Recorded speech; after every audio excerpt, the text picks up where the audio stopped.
So just a reminder, know little by little it's on the weekend, but find yourself at church with God's people, worshiping and celebrating our great God and King together.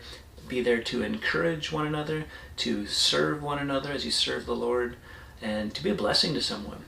Often we think, well, what am I going to get out of it? The preacher better have something for me. The music better be what I want. People better come up to me and be nice to me and say things positive to me. Okay, well, I hope all those things happen, but hopefully you have the mindset that you cultivate because you're wanting to grow in your walk and mature, that it's not about you, it's not about me, it's about serving and loving the Lord. And so what does Jesus want you to do? Who does he want you to talk to? To exhort, to come alongside, to hug, to give a firm handshake, to notice. Many times we're focused on our own lives, and the very times where we notice and reach out to others is where we get blessed and where God meets us in our deepest needs.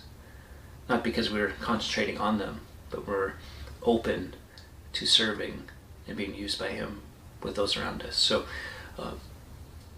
as the church, the body of Christ, that's why we gather.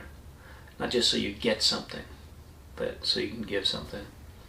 Well, our readings today, July 8th, Joshua 10, Psalm 142, 143, Jeremiah 4, and Matthew 18. And there's some good places here. Joshua 10 is a fascinating chapter where the sun does a little dance. Is very interesting. I want to go to the Psalms. And maybe it was Matthew 18. We'll see time-wise, but Psalm 142. With my voice I cry to the Lord. With my voice I plead for mercy to the Lord. I pour out my complaint before him. I tell my trouble before him.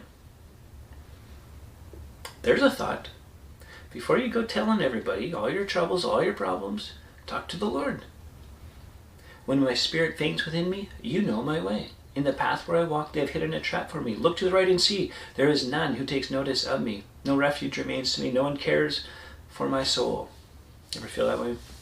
That you're all alone?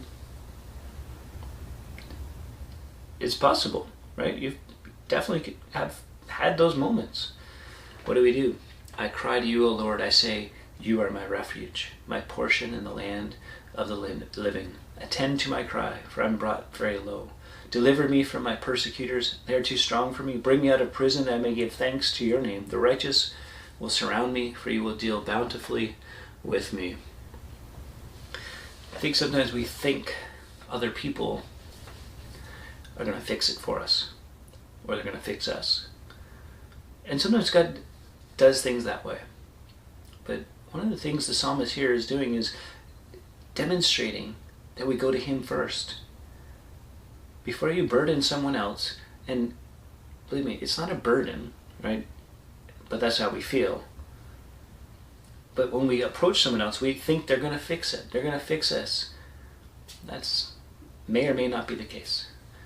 Learn to draw strength from the Lord. Being strengthened in the Lord, David talked about. Next Psalm, 143. Hear my prayer, O Lord. Give ear to my pleas for mercy. Verse 5. I remember the days of old. I meditate on all that you have done.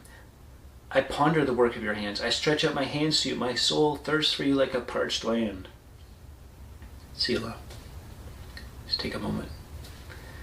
Remember the goodness of God. Remember what he's done. And then think about those things.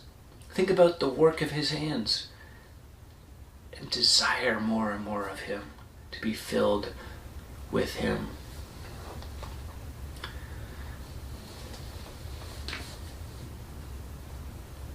Verse 10. Teach me to do your will, for you are my God. Let your good spirit lead me on level ground. For your name's sake, O Lord, preserve my life. In your righteousness, bring my soul out of trouble. In your steadfast love, you'll cut off my enemies, and you will destroy all the adversaries of my soul, for I am your servant.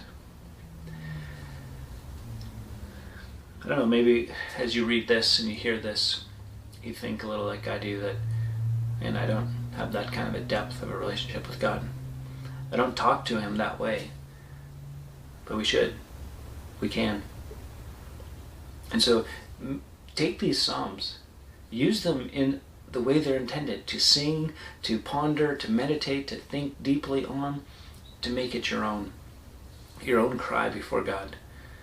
He knows what's going on. Don't hold back.